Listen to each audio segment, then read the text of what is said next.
আমার পক্ষে যতটা সম্ভব হয় সেইভাবেই আমি আয়োজনটা করি। তো এইভাবেই আমি সাজিয়েছিলাম। আর তোমরা জানিও কেমন লাগছে এটা দেখতে।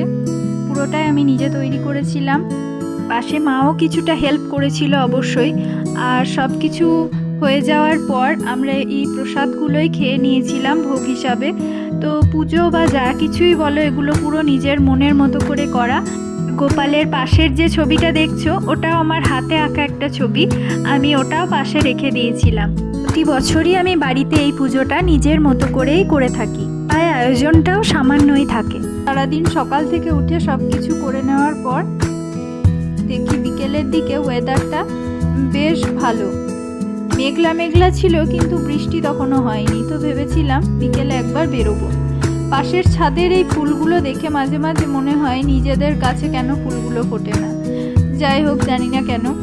তো বিকেলের জন্য রেডি হয়ে গেছিলাম, আমরা যাব একটু সামনের ইস্কনে। আগের বছরও গিয়েছিলাম, তাই এবছরও ভাবলাম আর একবার ঘুরে আসা যাক। ওখানে গিয়ে বেশ খুব ভালো কেটেছে দিনটা।